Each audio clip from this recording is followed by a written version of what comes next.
Hello, dans cette vidéo, je vais vous présenter notre outil d'analyse budgétaire par activité.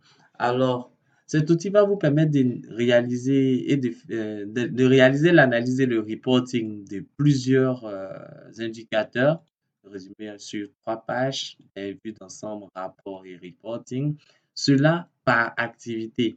Donc, par activité, on va parler de segmentation au niveau de votre organisation. On peut dire, par habitude, je l'ai appelé par activité, mais vous pouvez aussi faire cette analyse par département ou par projet.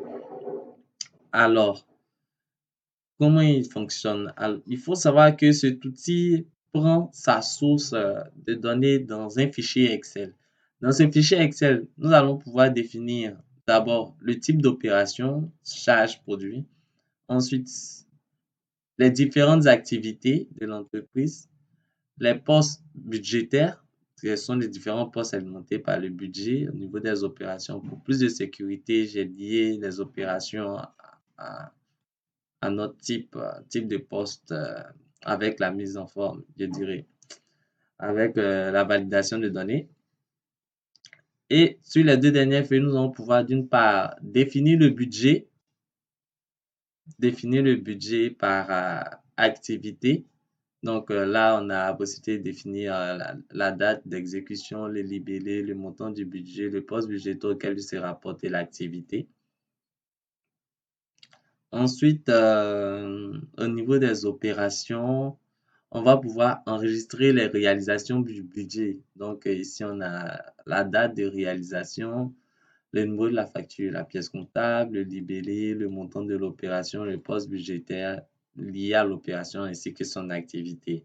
Donc, par principe, vous pouvez réaliser manuellement euh, enregistrer manuellement sur une feuille Excel ces différents éléments ou procéder à une extraction de votre système de gestion. Pour notre part, on a utilisé une extraction de nos systèmes de gestion afin d'effectuer ce tableau de bord. Ok, donc nous avons résumé. Voilà les postes, les activités, budget des opérations. OK. Donc, Power BI va se connecter à notre feuille Excel, va extraire et retraiter les éléments afin d'avoir un reporting en 3 pages.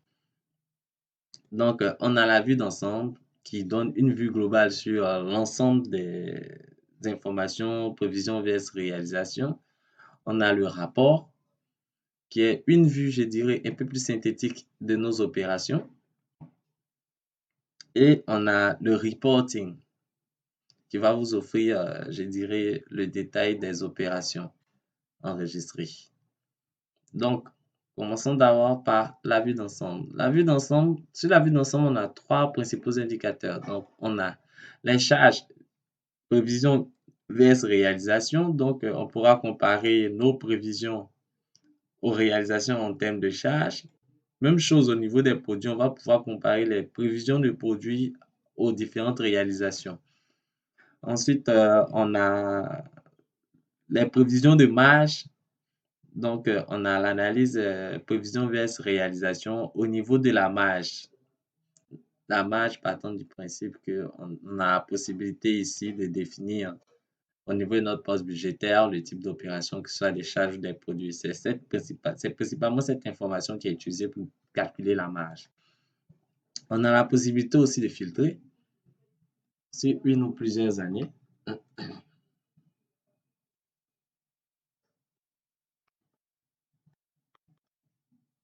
Voilà. Vous avez la possibilité de filtrer sur une ou plusieurs années ou un ou plusieurs mois.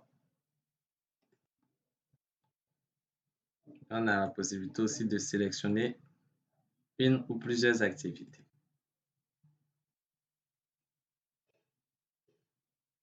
Sur la seconde page, nous avons le rapport. Sur notre rapport, on va avoir la possibilité.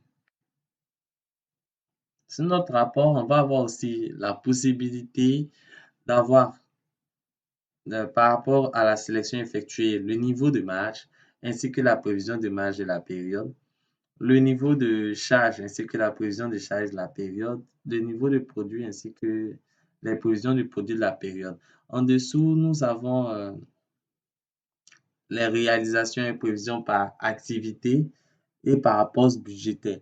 Donc, on a la réalisation et en face, les différentes prévisions.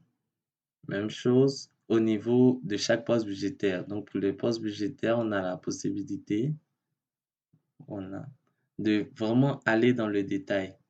L'une des forces de Power BI, c'est qu'avec le clic sur l'un des éléments, on a la possibilité de vraiment faire des filtres assez élaborés pour pouvoir explorer cet élément. Donc, on a aussi la possibilité ici d'utiliser les différents filtres pour avoir une visibilité assez, je dirais, détaillée sur les différentes opérations. Alors, le dernier tableau sera le reporting. Le reporting va vous permettre d'avoir le détail des informations avec une mise en forme conditionnelle de l'écart pour pouvoir détecter les plus gros écarts à l'intérieur de notre tableau de bord. Donc là, par exemple, au niveau de l'agro, voilà, on sait que les écarts, les plus gros écarts, ce sont les écarts réalisés négatifs sur les différents produits. Ça ici, le plus gros écart, c'est l'écart sur les ventes de produits finis, qui est égal de moins 105 852 180. Donc, on a la possibilité de filtrer aussi sur le poste budgétaire afin d'avoir le détail des postes budgétaires. Ou on a aussi la possibilité au final de filtrer sur le type d'opération. Ouais, uniquement les produits, par exemple. Voilà. Donc, en somme, cet outil va vous permettre de faire vraiment le tour au niveau de votre budget, aller du général au particulier. Et je le rappelle, il serait très intéressant parce que si par appui, on a parlé d'activité, mais c'est surtout segmentation organisationnelle. Donc, on peut l'utiliser pour faire des analyses par activité, par département ou par projet.